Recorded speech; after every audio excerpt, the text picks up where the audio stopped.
नमस्कार साथियों, मैं डॉक्टर मुकेश गर्ग। जरा सोचिए में आपका हार्दिक स्वागत है। साथियों, गले की लंबी समस्या के बाद अब मुझे कुछ राहत मिली है। बीच में मैंने एक दिन एक वीडियो बनाया भी था, लेकिन उसके बाद मेरा गला फिर दुखने लगा था, तो मैंने इसलिए लंबे समय से मैं आपसे दूर रहा। उसके लिए मैं क्षमा प्रार्थी हूँ और एक बार फिर मैं आपके सामने अपनी बात रखने के लिए आ चुका हूँ। साथियों, मैं अपने दिल की बातें, अपने मन की बातें, अपने विचार आपसे साझा करके एक खुशी का अनुभव करता हूँ। हो सकता है मेरे विचार सबको पसंद ना आए, लेकिन कहीं ना कहीं मेरे विचारों से कुछ ना कुछ ज़रूर नया पता लगेगा, ऐसा मेरा मानना है। और आज फिर मैं एक बार आपसे अमेरिका द्वारा भारत के ऊपर लगाए गए 50% टैरिफ के बारे में बात करना चाहूँगा। साथियों, अमेरिकन राष्ट्रपति डोनाल्ड ट्रंप ने जिस तरीके से अपना रूप दिखाया है और प्रधानमंत्री नरेंद्र मोदी को मित्र कहते कहते वो एक तरीके से एकदम दुश्मनी में आ गए, सीधी दुश्मनी में आ गए हैं। और उन्होंने पहले 25% का टैरिफ लगाया और अब 25% का उन्होंने पेनल्टी टैरिफ और लगा दिया। और बहाना सिर्फ एक है कि भारत रूस से तेल खरीद रहा है और वो रूस की मदद कर रहा है यूक्रेन युद्ध को भड़काने के लिए।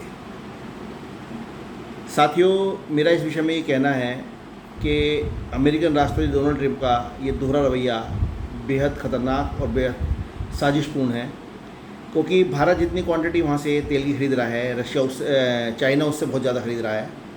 और चाइना को अभी तक अमेरिका ने टच नहीं किया है।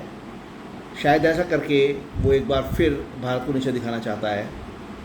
और स्वयं में खुद अमेरिका इतना माल खरीद रहा है चाइना से, रूस से, खूब फर्टिलाइज़र खरीद रहा है, खूब यूरेनियम खरीद रहा है, खूब और अन्य जो है मिनरल्स खरीद रहा है।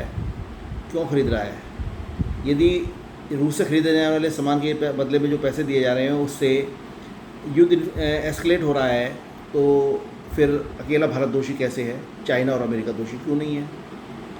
साथियों, ये दोहरे मापदंड जो हैं ये न केवल भारत को नुकसान पहुंचा रहे हैं, बल्कि अमेरिकन इकोनॉमी को भी उतना ही नुकसान पहुंचा रहे हैं, ऐसा मेरा मानना है।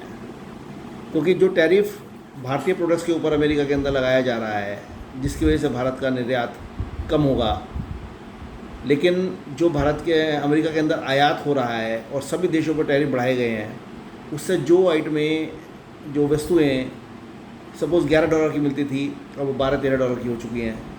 ऐसे में अमेरिकन जनता को कितना परेशानी उठानी पड़ रही है, कितनी दिक्कतें आ रही हैं, इसका अंदाज़ा डोनाल्ड ट्रंप ने शायद लगाया नहीं था।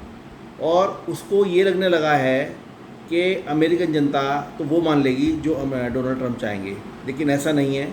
अमेरिका खुले विचारों वाला एक सभ्य देश है और वहाँ के नागरिक इतने जागरूक हैं अपने अधिकारों के प्रति कि बहुत जल्दी ही इसके लिए वो रिवोल्ट भी कर सकते हैं।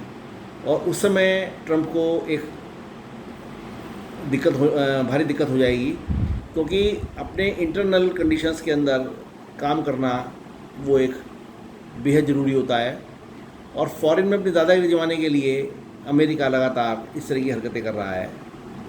इधर रशिया का भारत अचानक से आना, पुतिन जी का प्रोग्राम बनाना इंडिया आने का, उधर मोदी जी का 30 और 31 तारीख और 1 तारीख को जो है एससीओ के लिए चीन जाना, ये इस बात का इंडिकेशन दे रहे हैं कि भारत की जो फॉरेन पॉलिसी है वो अब किसी की मोहताज नहीं है और भारत इंडिपेंडेंट फॉरेन पॉलिसी के बल पर अपना व्यापार कर रहा है, अपने देश के हितों को सुरक्षित रख रहा है। अमेरिका का बार बार फार्म प्रोडक्ट्स के लिए, बार बार डेयरी प्रोडक्ट्स के लिए और बार बार फिशरी प्रोडक्ट्स के लिए भारत का मार्केट खोलने का दबाव भारत के ऊपर बनाना नरेंद्र मोदी को रास नहीं आ रहा है। और उस पर भारत के जिस तरीके से नरेंद्र मोदी ने अपील की है, देश की जनता से बताया है, देश की जनता को, उससे देश की जनता एकदम से मोदी जी के साथ आ गई, खड़ी हो गई है। और मुझे नहीं लगता कि आज की डेट में कोई भी कारण ऐसा है कि देश की जनता मोदी जी के इस टैरिफ वाले निर्णय पे मोदी जी के साथ नहीं है। जो राष्ट्रभक्ति मोदी जी जनता से उम्मीद करते थे, उससे कहीं ज़्यादा जनता ने राष्ट्रभक्ति दिखाई है। गुरनाम सिंह चढ़ूई जैसे जो किसान नेता मोदी जी के खिलाफ रहे हैं, उन तक ने खुलकर समर्थन किया है मोदी जी का इस बात के ऊपर और वाहवाही दी है, शाबाशी दी है मोदी जी को। और ये भी कहा है कि हर परिस्थिति में देश का किसान प्रधानमंत्री के साथ है। इन परिस्थितियों में ट्रंप भारत को कितना नुकसान पहुंचाएंगे या पहुंचा पाएंगे, मुझे अभी इसके बारे में विशेष जानकारी नहीं है, लेकिन इतना तय है कि भारत को नुकसान तो अवश्यंभावी होगा, लेकिन साथ साथ नुकसान अमेरिका को भी भारी उठाना पड़ेगा टैरिफ बढ़ाने का भारत के ऊपर, क्योंकि भारत से एक तो बहुत ज़्यादा निर्यात आयात नहीं है अमेरिका का, और दूसरा जो स्टीलथ एयर फाइटर्स थे F-35, उनके बारे में भारत को डील करने को अमेरिका से तैयार नहीं है। इसका अमेरिका को एक बड़ा झटका लगा है। और भारत रूस से न केवल तेल बल्कि पूरे हथियार और अपना जो बिल्कुल लेटेस्ट वर्जन है एयर फाइटर्स का, जनरेशन 5 और जनरेटर 5 एंड 6, वो तैयार करने के लिए, वो खरीदने के लिए एग्रीमेंट करने जा रहा है। इन सब घटनाओं के चलते डोनाल्ड ट्रंप को कितना नुकसान उठाना पड़ेगा अपनी अदूरदर्शी नीतियों के कारण, इसका आकलन कीजिए, ज़रा सोचिए। साथियों, यदि मेरे विचार आपको उचित लगें तो कृपया मेरे चैनल को लाइक कीजिए, शेयर कीजिए और सब्सक्राइब कीजिए। धन्यवाद।